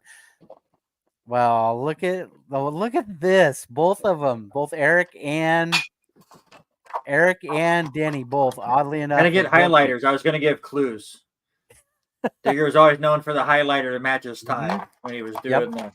So the best part about this game was that Notre Dame came back and won it 71-70, and the Irish scored the final 12 points to come back and beat UCLA. It is pretty crazy. It was between that one and Mississippi State. I went with the 111. I knew you would probably take that one. Maybe a misstep on my part, but it allowed me to go in the route that I went. I still remember this night, even though I don't watch MMA. But how about Holly Holm defeating Ronda Rousey? Ronda Rousey was the talk of UFC. She really helped push the envelope for women's MMA fighting. Like, she was the star of the UFC. She started 12-0 in her career. She only went out of the first round one time. The last 3 fights she had before losing to Holly Holm lasted a combined 1 minute and 4 seconds for 3 fights. Like, that's Clearwater combat stuff. with the amateurs going out there and not being able to know how to block, all right? Ronda Rousey was making professionals look like amateurs. And then Holly Holm came in and not only ended her streak, but basically ended her career, because Ronda Rousey was never the same. She had one more fight. She lost that one too. Then she went off to the WWE and then got mad about how hard it is to be a WWE wrestler. Holly Holm ruined Ronda Rousey. So that is my second pick. So for my third one, I have to go with probably the greatest football win streak, and that is Notre Dame. Again, here we go. Notre Dame snaps Oklahoma's 47 game consecutive wins. And the impressive part about this one is Notre Dame only scored one time and ended up winning this game 7-0, held Oklahoma scoreless in this game. Only loss of the season for Oklahoma. They ended up finishing the season 10-1. They ended up beating Duke in the Orange Bowl. But the streak lasted forever, October of 1953 and lasted until November of 1957. But to lose one game by one touchdown and then get back on and finish the season, which was highly crazy because 4, 6, 8, 7. They played 7 games in 1957 before the game was snapped. So 7, they were 6-1 after 7 games, and then ended up with 4 more wins for the season. So Yeah, Eric saying for the basketball that Notre Dame had beaten UCLA before they won 88 straight games, and then they were the team that snapped the streak. That's kind of cool as well. I am going to go with the women's sport for all 3 of mine. There was a cricket one that I wanted to go with because it was like the longest winning streak in all of sports ever. But apparently the player that was on the winning streak retired undefeated and ruined my idea. It was one of those that I was hoping Eric was going to be here for. It was going to be an automatic win for me, and he never lost. So that ruined my plan. So I went with Helena Sukova, who was able to beat Martina Navratilova in the Australian Open in 1984, which snapped a 74-match win streak for Navratilova. Navratilova was 86-1 in 1983, including 16 singles titles. She had won the last 6 straight majors going into that one. And back then, the Australian Open was the end of the Grand Slam. Even though it was in January, they wrapped it into being that year. Just looking at the way that all the stats were in and all the articles I was looking at it. Because to me, the Australian Open is your first major. But back then, it was your last one. So she was trying to win the Grand Slam. She had only lost 12 games ever against Sukova in the 3 matches they had faced prior. And Navratilova won the first set 6-1. So it just looked like here she goes again. But Sukova comes back, wins the next 2 sets, 6-3 and 7-5. Longest winning streak in professional tennis history. Snapped right there. So there you go. Those are our 3 picks. Again, these are the performances that beat a team or person on the longest winning streak. I went with Mississippi State over UConn women's basketball's 111 game winning streak snapped. Holly Holm giving Ronda Rousey her first loss, and Helena Sukova defeating Martina Navratilova to snap her 74-match streak. Robert, yours. I'm going with the Cleveland Indians ending the 56-game hit streak of Joe DiMaggio. What streak? What streak? What streak? The hit streak. And then Notre Dame ending Not a win streak. UCLA's 88-game win streak. And then the final one, Notre Dame, a theme, Notre Dame knocking off Oklahoma and ending their 47-game win streak. So let us know down in the comments below who wins. And if it ends up in a tie, then we'll go to a poll or something. Real quick, your updates for NBA and NHL. We will give them a minute here. I forget what his name was, but there was like a cricket player that had this ridiculous winning streak. It's not one. You got to pick. It's the whole thing. I have 3 streaks. He has 2. Jeez. But I have to look it up after the show, Eric. But there was one streak that I saw but the guy had never lost. But real quick, game 1 of the Eastern Conference Finals is going on. Hagen, I love you. I don't know why you wasted your time at putting Celtics lead Pacers. I don't know when you typed that, but it's not the case right now. It was at 5:30. Right. You put it at 5:30. You're like, I'm going to just put this in the notes that the Celtics lead.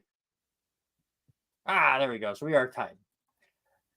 Come on, man. Anyways, the Pacers lead the Celtics 111-107. There's 3 minutes left in that game. Maybe we'll update before our show gets done to see who gets game number one. Of course, the Pacers eliminated my Knicks, who were down to the ball boy, the water boy, and Robert Hagan that were left on that team after all the injuries that they had. So my game of watching NBA has ended, and now my season is done. I don't care. I watched Game 7. That's as much NBA as I needed to get. You hit on it. You hit on it. It was funny. Is as soon as things finished the other day, our buddy Sean messaged me and says both my teams are in. Yeah. Both Dallas is in. Yeah, Dallas Mavericks will take on the Minnesota Timberwolves. Game 1 starts tomorrow. I'm going to take the Timberwolves to win there. Sorry, Sean. And in the NHL, it is the Florida Panthers and the New York Rangers in the Eastern Conference Finals. That starts tomorrow. We'll see how those go. They just had the 7-game series where Edmonton was able to win. Yes, was it yesterday? Yesterday. Yeah. And they will play Dallas in the Western Conference Finals. That series gets underway on Thursday. So there you go. There's your hockey and NBA news. Yeah, they're right back into it. That was the big thing that I saw. All of them went 6 games, except for the Oilers and Edmonton game, the Canucks game and Oilers game going 7. So how much of that is going to affect too soon, Denny, too soon. That one hurts. That's actually where I thought you had got this from. I honestly thought that way. Nah, that would have been a different streak, but I wanted to hit winning streak really bad. That was the key. And watching that streak end in person. I watched the Warrior streak end in person too. I figured it out. I called 14 games last week between baseball and softball. I was tired. And I'm still tired, but I get ready to go again. Yeah, I was baseball and softball. Can you add the week before too and include baseball and graduation and final project? You know, your last 2 weeks has been and 7/8 of our notes. Mr. I have student testing. No, I know Hagen's been busy. I'm just flipping him crap. Let's get into some Major League Baseball, shall we? And before we get to the scoreboard and Robert can have his fun because his Mariners beat the Yankees again, I want to talk about Elly De La Cruz. You want to talk about a man that is living up to the hype. Now, batting wise, he's not living up to the hype. When he does make contact, he crushes the baseball. But he's batting around 200, striking out a ton. But he has 30 stolen bases by the weekend. I don't know if he's added any since I put these in the notes on Monday morning, but he had 30 stolen bases already. Is he going to reach 100? Only 21 players in the history of Major League Baseball have gotten 100 stolen bases in a year. 13 of those were before the year 1900. So obviously there was no good pickoff move before 1900. Out of the other 8, Ricky Henderson did it 3 times. And Vince Coleman also has gotten in the act as well. Yeah, I think he is unbelievable. You go back and just look at just his last 7 games, 5 stolen bases just in the last 7 games. I mean, this dude is crazy. Even watching him play defense is exciting to see how quick he can make plays, turning the ball, getting to balls, diving away from himself and able to. The quickness and the reaction is just phenomenal with this kid. Mm-hmm. And I say it, he's just a kid. I mean, as young as he is. Of course they will. Of course they will. Who's still in first place, sir? I mean, standings don't matter until Monday, but we're close. Well, I'm gonna be nice. I'm not gonna pick on you. We can do it. It's fine. But no. The main thing right now, Elly De 30 stolen bases. He had 4 on Sunday. He hasn't had any since, but he's been ridiculous. Last person to have 100 steals in a season was Vince Coleman back in 1987. I will say at this point in the record-setting year by Ricky Henderson for the modern era record, Ricky Henderson was at 45 stolen bases. On the year he had 130, so there's no record being broken by De La Cruz. By the way, your all-time or your stolen base record in a single season was Hugh Nicole. Who knows? He's not alive to let me know. I don't think. 138 stolen bases all the way back in 1887. That is so long ago. I can't even say that Robert Hagen was alive yet. No, I had to look, and so Vince Coleman was playing for the Cardinals back then. I knew it because Vince Pitt played for the Mets, played for the Seattle, also played for your Yankees too. Did he not? If I remember right, Maybe. I think so. Yeah, Skeen has been fun. Skeen has been really good. We brought him up. His first start was fine. He went 4 innings? 4 innings, no decision. The only thing with that one, that he was a little wild there in the 4th inning. Had a little bit of issue there, but it was 17 times hitting 100 plus miles an hour. Yeah, and then he didn't give up a hit against the Cubs in the 6 innings that he worked there. So he is going to be a lot of fun to watch. But before we get into it and let you have your fun, give me the final stolen base number for De La Cruz. I think he is currently at 30. He's still at 30 in 47 games. 30 and 47 games. I'm going to put him at 85. I don't think he cracks 100. I think he's at 85. Give me 101. I think near the end of the year, I don't think Cincinnati is going to make the playoffs. So I think they're just going to let him run wild by the end of the year. So let him have some fun with it. So our over-under combined between both of us is 91. So there you go. Over-under 91. They will shut him down. Well, they could, honestly. Right now, they are in last place in the NL Central, 20 and 28. So there is a chance they shut him down and try to keep him healthy for the next year. That is a solid point. Scoreboard in Major League Baseball. The Cleveland Guardians beat the Mets 7-6. Cincinnati did get a win against San Diego 2-0.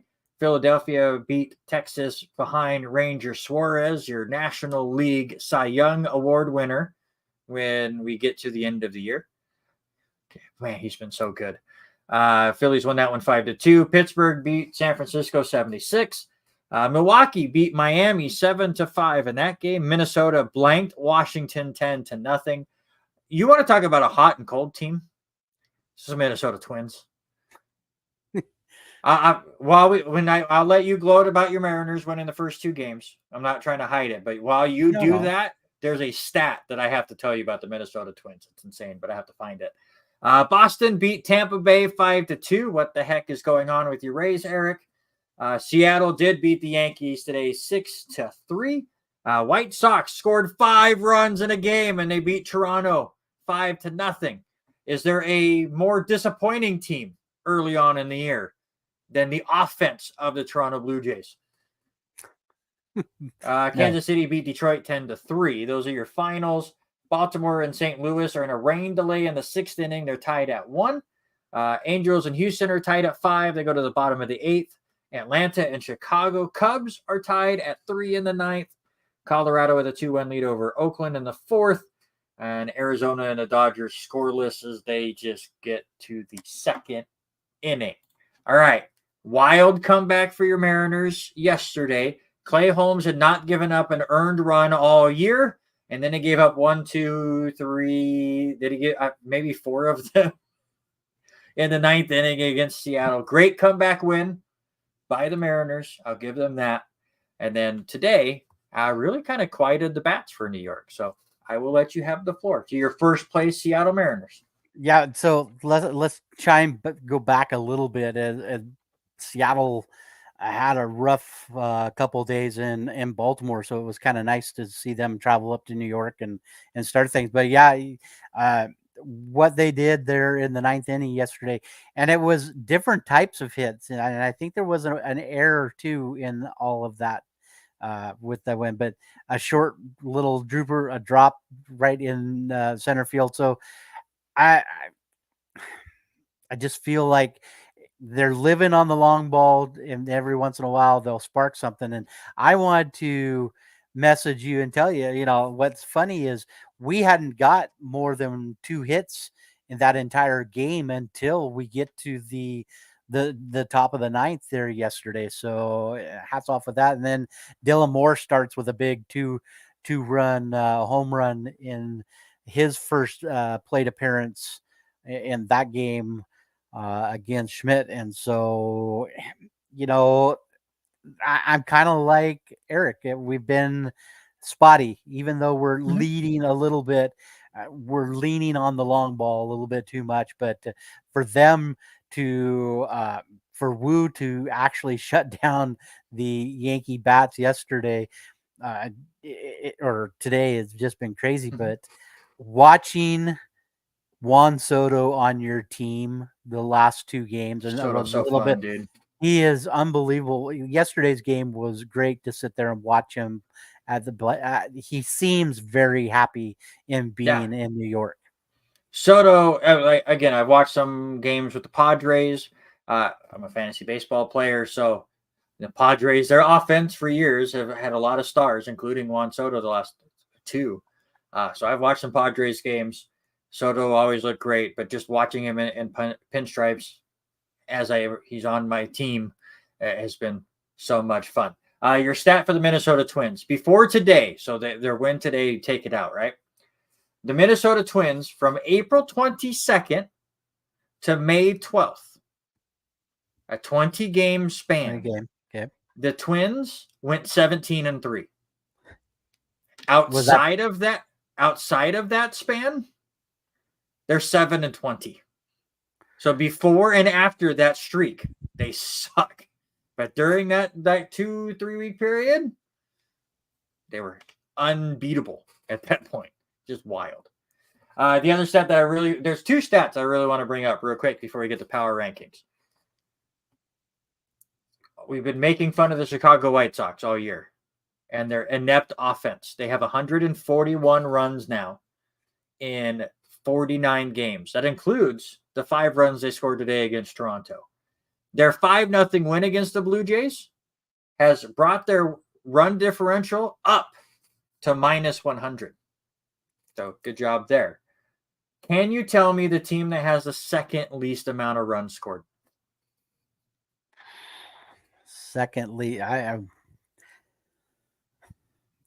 going to say probably the team that has bit me in the butt the last couple of years. I'm going to say St. Louis. It is not. It's the team that got shut out by the White Sox today, the Toronto Blue Jays. with Vlad Guerrero and Bo Bichette and George Springer and this offense that was supposed to lead this team. Like the pitching was supposed to be the question mark, not the hitting. They have 173 runs on the year. You put that up against the Philadelphia Phillies, who have the most runs, and they are 88 runs behind them already.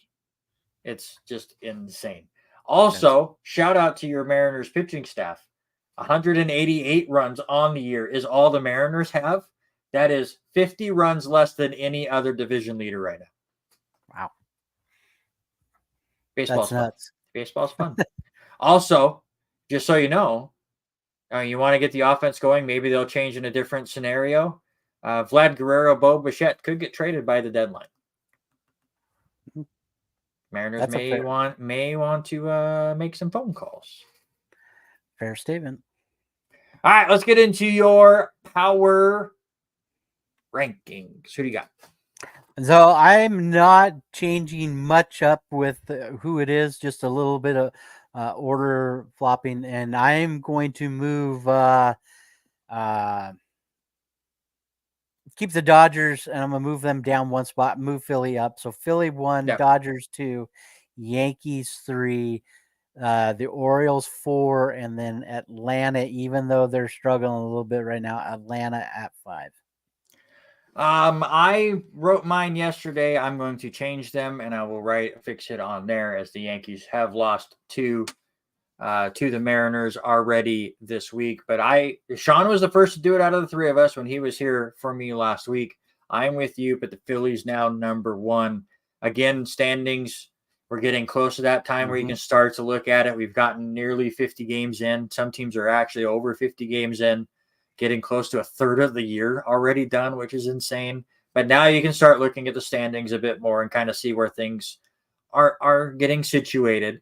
And the Phillies just continue to refuse to lose any games. Another 4-game winning streak here. Their pitching is phenomenal.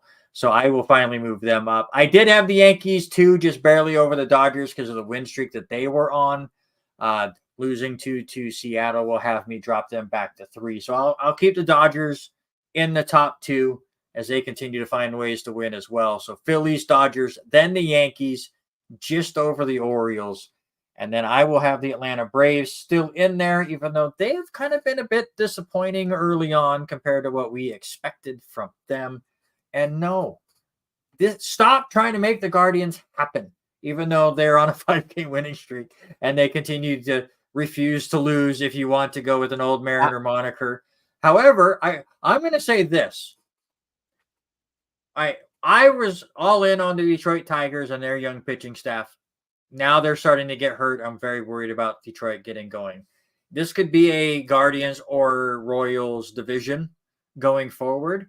And the one thing that I have to give Cleveland so much credit for is they're on this great start where they're 15 games over 500, and they're still bringing up some prospects to try to fill in different holes for some veterans that are struggling. You see this with what Baltimore's doing, and I love the way that they're being run.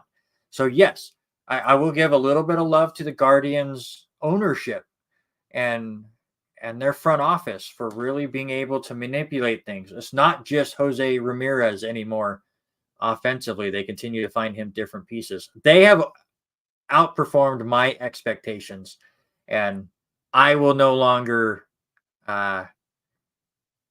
get frustrated with people that have them in the top 5 in the power rankings, because they're right there. They're probably 6th for me, maybe 7th. So I get it. So part of the reason I moved Philly up too, and listening to Sean talk about it last week, and here's the biggest part about it. You are supposed to win at home, correct? That's the biggest thing. You're always supposed to win at home. Right now, Philadelphia 20-8 on the season at home. When you're on the road, you want to be 500. If you're 500, you're good. Well, Philly right now is 15-6 on the road. Yeah. They are the best road team right now. And hands down, you have to go with them and what they're doing, producing. Yeah, 8-2 over the last 10. But that's the biggest stat that I saw when I was looking at that, is how they were doing on the road. One stat that I just noticed while looking at the standings, and we're having these conversations about different numbers as we get close to Memorial Day. Phillies have played 49 games. They've only played 3 games against a team with a winning record. And they're 1-2. So again, things might even out there, or they could just be really good and they're just beating up on the bad teams. They all count as wins, and they're all going to stack up. Also, to give some love to Denny Grubb's Orioles, how about a 16-6 record against teams over 500 for Baltimore? It's pretty good. Absolutely good. Pretty good. Let's quickly, we might just skip the NFL schedule release stuff. We'll see how much time we have at the end. We might finish with it. But I want to talk about EA Sports and College Football 25. As I was very happy when you put this story in the notes, as I was hyped up about the trailer that just came out. I'm also very scared because it's made by EA. And I finally broke down and bought Madden from last year for $10. And it's not good. Though Chase and I just played a great game before we started the show today. We had a good back and forth. That was fun. But it is. I'm hoping that the college football game does not play like Madden because I'm not a big fan. First trailer was released. The big thing that they really were hyping up was the college experience and the different traditions. That's what I want to see, as that's what we loved about the old college football games. We're still kind of waiting to see what's all going to be included in the game, what like the franchise mode is going to look like. There is been reports that there's going to be the road to the Heisman or whatever it's going to be called, but where you take over a single player and move forward. It gets released early, which I love. It's in July, so it gives you a good month or two before the actual college football season gets going. Obviously, with the NIL deals, you get to play as the players on the field. There's no more randomly generated names, or you're playing as QB6. So that's very cool. Obviously, you have the cover athletes from the different teams. Travis Hunter, of course, is going to be on there. And it's going to be really, really fun now that the NIL deals are allowed to actually put the college football players in. And we're going to get all the fun recruiting stuff. Road to Glory, thank you. We're going to get all the recruiting stuff in the franchise mode. That's going to be fantastic. That's what I loved about the college football games, is building up a small team and bringing them to dominance and working your way up. I'm excited to see how all this stuff goes. I want to see if this franchise mode has you lose players to the portal now, or if you have to do NIL deals, because that's a thing. But it's made by EA. Right. And there are cards in the game, and there is the coin system in the game, like all EA games. And I'm so worried about microtransactions really ruining the experience of this game. What is your hype level? What are we, 2 months away?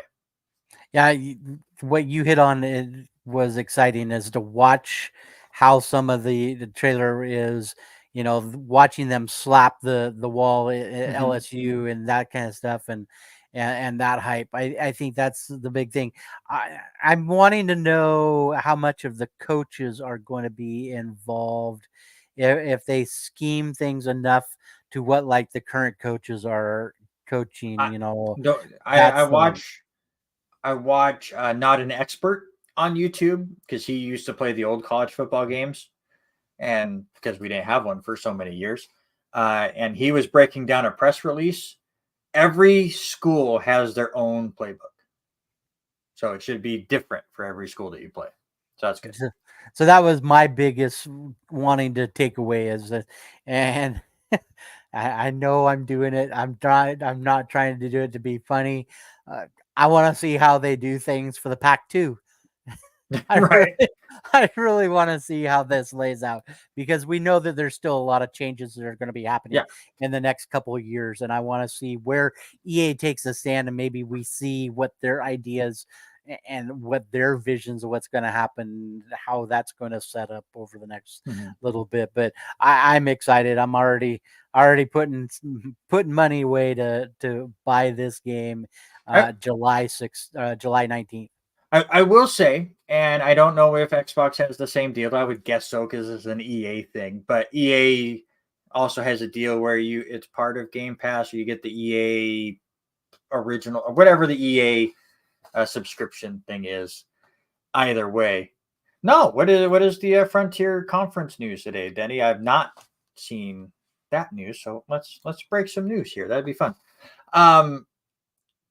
But I was looking at the PlayStation Store the other day, and obviously you can already pre-order NCAA now that they put the trailer out, and you can buy the base game for $70, which is the normal price of video games now for the next gen stuff, or you can get the deluxe edition for $100, which is all of the stupid stubs and extra card packs and all the junk that I don't care about, but you get the game 3 days early.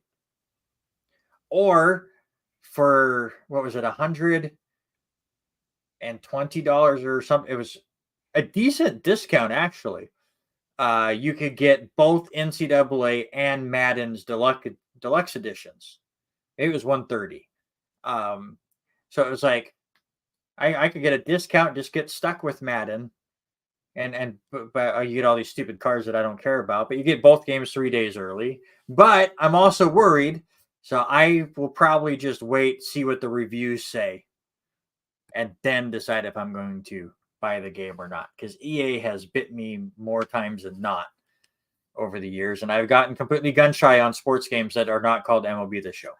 Yeah, and see, and that's I watched your guys' Capcom. I'm kind of the sports guy person. I loved Mhm. seeing no spoilers of who is in the finals for the Capcom one, but you know, I'm all the sports person. That's the only Mhm. games I want to play, and so I think I've already made the decision that I'm going to buy it, purchase it as Yeah, soon and as that's it fair. comes out.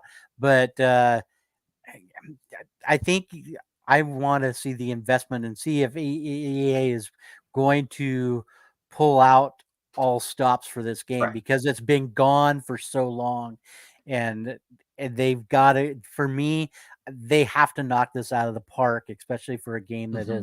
has It's been so disappeared for a little long. bit.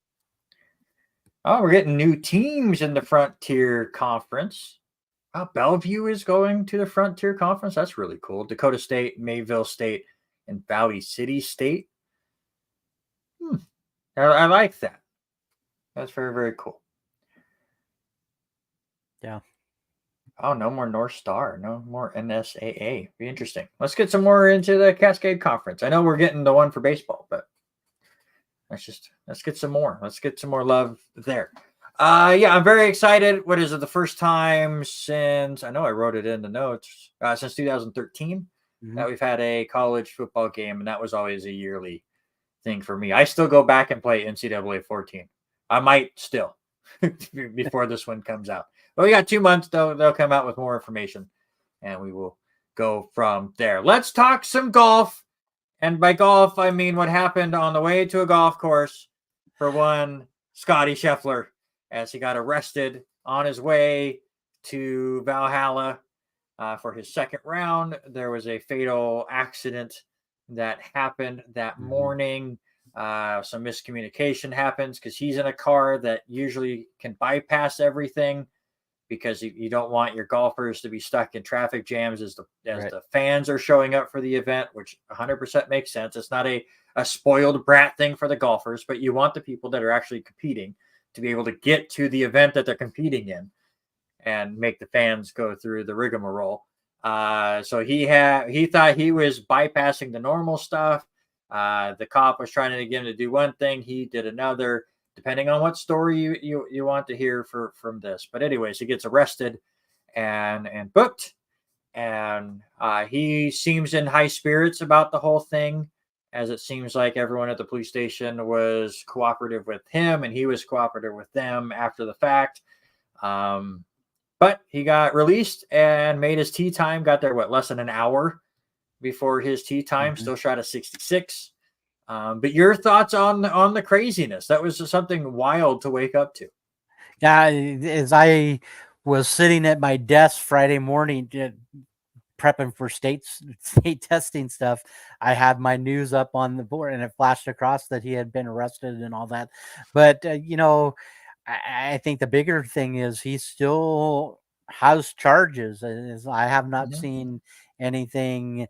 If he stuck around for arraignment or anything like that, which you would have Yeah, thought would they have pushed been him to Monday. June. They pushed No. his deal to June. June something. So for me, for seeing what he did and everything from the stories of him stretching and starting to work The out hell?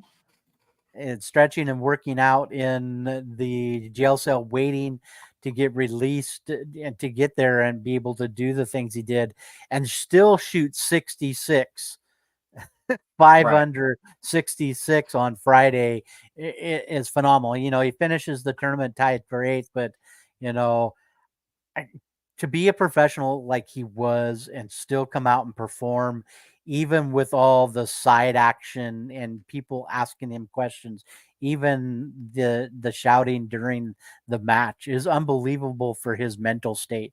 And I'm impressed with him. Was it a sad situation, a misunderstanding? Yeah. I think 1000%. And I think they clean it up and all that. But for what he did after the mental state of him Yeah. going to jail, it's just phenomenal. And while the situation at the place got a little over the top, I don't think anyone's really fully to blame. Again, depending on what the conversations were like during the stop and what led to the arrest, and if Scotty was over the top with it or whatever. But obviously, for the police officer, I've seen a lot of people against him during this whole thing for arresting him and jumping on the car or whatever he did. Right. But that's a heated situation where Oh, yeah. somebody just passed away, so your emotions are high. It's raining, so it does seem like cooler heads have been able to prevail. We'll see what happens legally from everything. But yeah, it was a wild story to see on Friday. Pacers had a chance to win game one. They had a 3-point lead, but gave up a 3-pointer to Jaylen Brown with 6 seconds to go.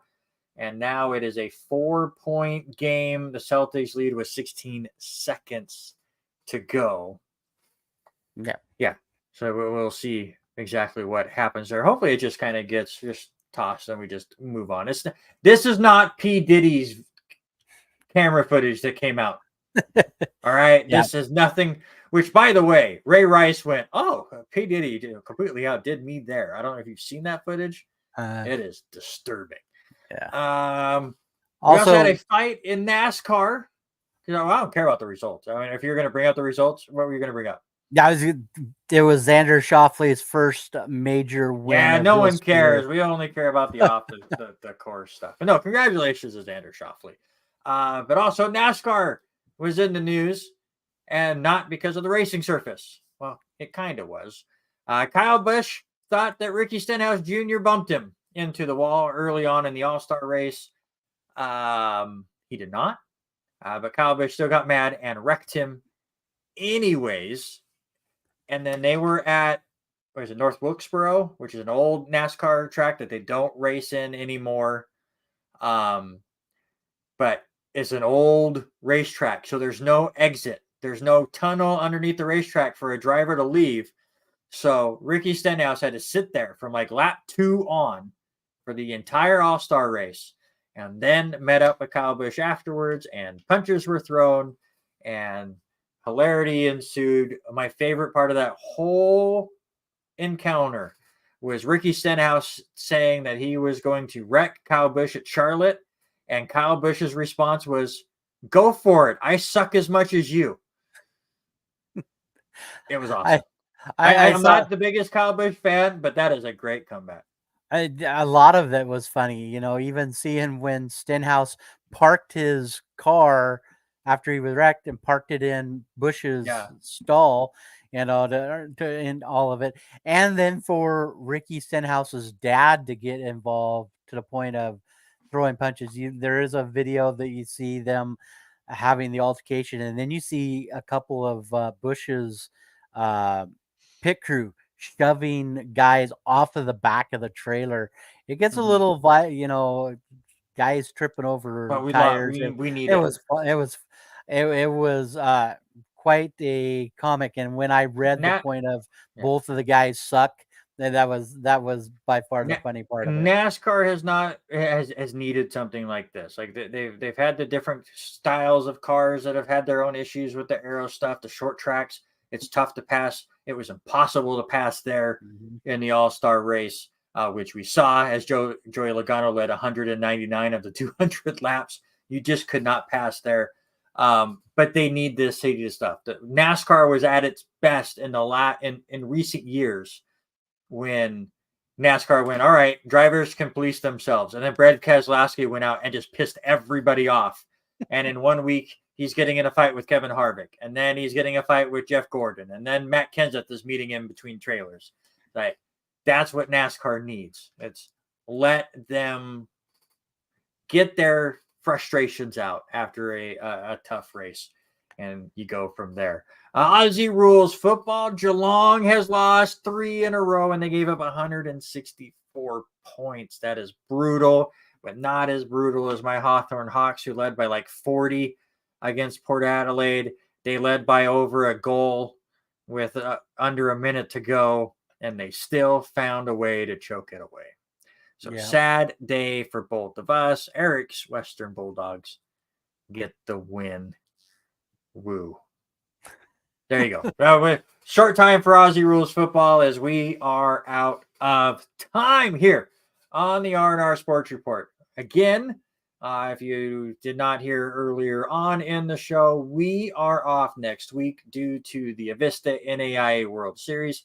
If you're in the Valley, please, please, please, please go out and support the 10 teams that are battling it out for the Red Banner. Show the support to this tournament, even though the Warriors are not in it, and show that the Valley absolutely loves the sport of college baseball. And say hi to Robert and myself as we will be out there for most of, if not all of the games. I got some stuff to do Friday morning. Other than that, I plan in being in attendance, whether I'm calling the games or not. And I'm sure Robert Hagan, for the most part, is game planning the same thing. So it's going to be 2 weeks until we come back, and we're going to have so much to talk about. We will update everything with Clarkson softball and the Clarkson tennis double teams that are off to state.